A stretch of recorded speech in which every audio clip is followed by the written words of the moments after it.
Hi friends, ಎಲ್ಲರಿಗೂ ನಮಸ್ಕಾರ. Welcome to my channel ಗೃಹಿಣಿ ಲೋಕ. ದಯವಿಟ್ಟು ವೀಡಿಯೋಸ್ಗಳನ್ನ ಲೈಕ್ ಮಾಡಿ, ಚಾನಲ್ನ ಸಬ್ಸ್ಕ್ರೈಬ್ ಮಾಡಿ, ತಪ್ಪದೆ ನೆಕ್ಸ್ಟ್ ವೀಡಿಯೋಸ್ಗಾಗಿ ಬೆಲ್ಲೈಕನ್ನ ಕ್ಲಿಕ್ ಮಾಡಿ.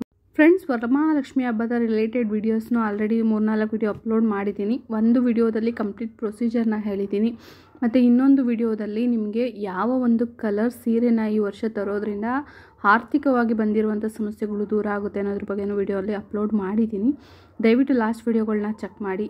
ಇವತ್ತು ಈ ವಿಡಿಯೋದಲ್ಲಿ ವರಮಹಾಲಕ್ಷ್ಮಿ ಹಬ್ಬಕ್ಕಿಂತ ಮುಂಚೆ ಒಂದು ಪೂಜೆಯನ್ನು ನಾವು ಮನೆಯಲ್ಲಿ ಮಾಡೋದ್ರಿಂದ ನಮಗೆ ಮನೆಯಲ್ಲಿ ಇರುವಂಥ ಒಂದು ದಾರಿದ್ರ್ಯತೆ ಅನ್ನೋದು ದೂರ ಆಗುತ್ತೆ. ಹಾಗಾದರೆ ಬನ್ನಿ, ಯಾವ ಒಂದು ದೇವರ ಪೂಜೆಯನ್ನು ನಾವು ವರಮಹಾಲಕ್ಷ್ಮಿ ಹಬ್ಬಕ್ಕೂ ಮುಂಚೆ ಮಾಡಬೇಕು ಅನ್ನೋದನ್ನ ನಾನು ಈ ವಿಡಿಯೋದಲ್ಲಿ ನಿಮಗೆ ತಿಳಿಸ್ಕೊಡ್ತೀನಿ.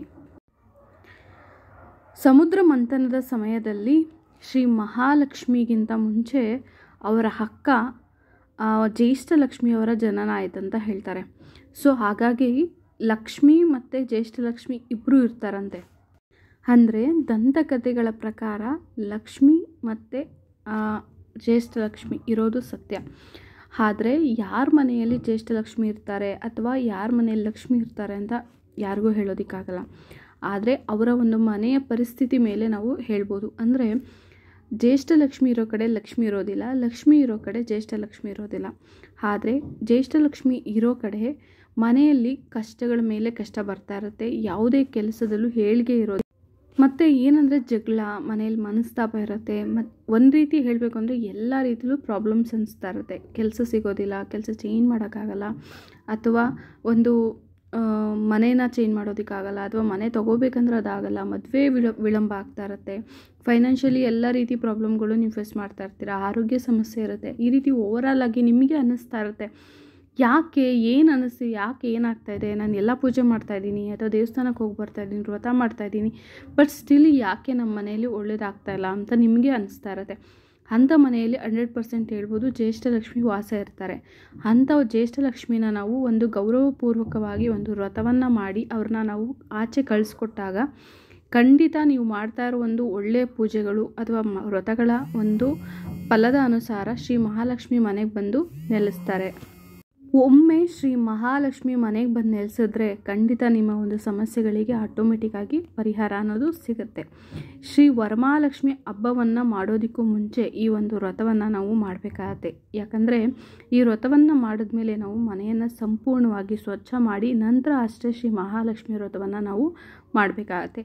ಅದಕ್ಕೋಸ್ಕರನೇ ವಿಡಿಯೋನ ಬೇಗ ಅಪ್ಲೋಡ್ ಮಾಡ್ತಾಯಿದ್ದೀನಿ.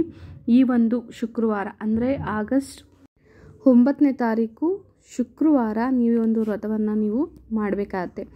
ಎಷ್ಟೋ ಜನ ಜ್ಯೇಷ್ಠ ಲಕ್ಷ್ಮಿ ವ್ರತ ಅಂದ ತಕ್ಷಣ ಒಂದು ರೀತಿ ಹಿಂದೇಟು ಹಾಕ್ತಾರೆ ಮಾಡೋದಕ್ಕೆ.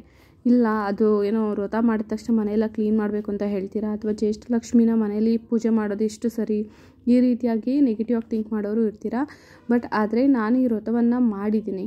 ನಾನು ಮಾಡಿರುವಂಥ ವಿಡಿಯೋನ ಅಪ್ಲೋಡ್ ಮಾಡಿದ್ದೀನಿ. ಅದರ ಲಿಂಕ್ ನಾನು ಡಿಸ್ಕ್ರಿಪ್ಷನಲ್ಲಿ ಹಾಕಿದ್ದೀನಿ. ನಾನು ಯಾವ ರೀತಿ ಮಾಡಿದೆ ಮನೆಯಲ್ಲಿ, ಮತ್ತು ಅದನ್ನು ಯಾವ ರೀತಿ ವಿಸರ್ಜನೆ ಮಾಡಿದೆ, ಅದಾದ ನಂತರ ಏನೆಲ್ಲ ಮಾಡಿದೆ ಅನ್ನೋದು ಕೂಡ ವಿಡಿಯೋದಲ್ಲಿ ಇದೆ.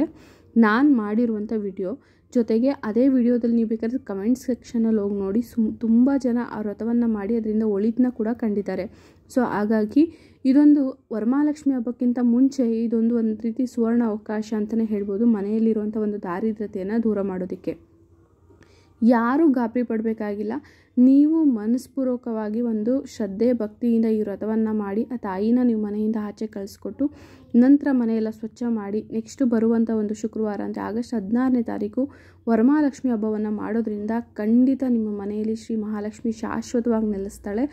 ನಾನು ಮಾಡಿರೋದು ಒಂದೇ ಸರಿ, ಆದರೂ ಕೂಡ ಅದರಿಂದ ತುಂಬ ಒಳಿತನ್ನ ನಾನು ನೋಡಿದ್ದೀನಿ. ಸೊ ಹಾಗಾಗಿ ನೀವು ಕೂಡ ಮಾಡಿ. ತುಂಬ ಈಸಿಯಾದ ವ್ರತದ ಪ್ರೊಸೀಜರ್ ನಿಮಗೆ ಲಿಂಕ್ ಡಿಸ್ಕ್ರಿಪ್ಷನಲ್ಲಿ ಹಾಕಿದ್ದೀನಿ. ಅದನ್ನು ನೋಡಿದ್ರೆ ನಿಮಗೆ ಈಸಿಯಾಗಿ ಅರ್ಥ ಆಗುತ್ತೆ. ಇದರಲ್ಲಿ ಏನು ಭಯ ಪಡೋ ಅವಶ್ಯಕತೆ ಇಲ್ಲ. ಅವರು ಜ್ಯೇಷ್ಠ ಲಕ್ಷ್ಮಿ ಒಂದು ರೀತಿ ಮನೆಯಲ್ಲಿ ಇರ್ತಾರೆ, ಅವ್ರನ್ನ ನಾವು ಒಂದು ರೀತಿ ಒಳ್ಳೆ ರೀತಿಯಾಗಿ ಅವ್ರನ್ನ ಮನೆಯಿಂದ ಬೀಳ್ಕೊಡ್ತೀವಿ ಅಷ್ಟೇ. ಆ ಒಂದು ವ್ರತ ನಮ್ಮ ಜೀವನದಲ್ಲಿ ಮನೆಯಲ್ಲಿ ಒಂದು ರೀತಿ ಪಾಸಿಟಿವ್ ಆದ ಎನರ್ಜಿನ ಕೂಡ ಕ್ರಿಯೇಟ್ ಮಾಡುತ್ತೆ. ಸೊ ಯಾರು ಏನು ತಲೆ ಕೆಡಿಸ್ಕೋಬೇಡಿ. ನೋಡಿ, ನಾನು ಮಾಡಿರುವಂಥ ಪೂಜೆಯ ವಿಡಿಯೋ ಇದು. ಅದ್ರ ಪ್ರೊಸೀಜರ್ ನಾನು ಹೇಳ್ತಾ ಇದ್ದೀನಿ. ವಿಡಿಯೋ ನೋಡಿದ್ರೆ ನಿಮಗೆ ಅರ್ಥ ಆಗುತ್ತೆ. ಮತ್ತು ಈ ಶುಕ್ರವಾರ 9ನೇ ತಾರೀಕು ಮಾಡಿ. ಸಾಧ್ಯ ಆದವರು ಆಗಿಲ್ಲ ಶುಕ್ರವಾರ ನನಗೆ ಪೀರಿಯಡ್ ಸಮಸ್ಯೆ, ಬೇರೆ ಏನೋ ಸಮಸ್ಯೆ, ಅಥವಾ ನಂಗೆ ಆಗಿಲ್ಲ ಅನ್ನೋರು 9ನೇ ಶುಕ್ರವಾರ ಆದರೆ 10, 11, 11ನೇ ಭಾನುವಾರ ಕೂಡ ಈ ವ್ರತವನ್ನು ಮಾಡ್ಬೋದು. ಜೊತೆಗೆ ಮಂಗಳವಾರ ಕೂಡ ಈ ವ್ರತವನ್ನು ನೀವು ಮಾಡ್ಬೋದು. ಒಮ್ಮೆ ಈ ವ್ರತವನ್ನು ಮಾಡಿದ್ಮೇಲೆ ಇಡೀ ಮನೆಯೆಲ್ಲ ನಾವು ಒಂದು ಗಂಜಲವನ್ನು ಸಿಂಪರಣೆ ಮಾಡಿ ಮನೆಯನ್ನು ಸ್ವಚ್ಛ ಮಾಡಬೇಕು. ಎನಿವೇ ನಾವು ವರಮಹಾಲಕ್ಷ್ಮಿ ಹಬ್ಬಕ್ಕೆ ಈ ಭಾನುವಾರ ಮನೆ ಕ್ಲೀನ್ ಮಾಡ್ತೀವಲ್ವ. ಸೊ ಕ್ಲೀನ್ ಮಾಡೋ ಮುಂಚೆಗೆ ಈ ವ್ರತವನ್ನು ಮಾಡಿ ಖಂಡಿತ ನಿಮ್ಮ ಮನೆಯಲ್ಲಿ ಒಂದು ರೀತಿಯಾದ ಪಾಸಿಟಿವ್ ಎನರ್ಜಿ ಅನ್ನೋದು ಕ್ರಿಯೇಟ್ ಆಗುತ್ತೆ.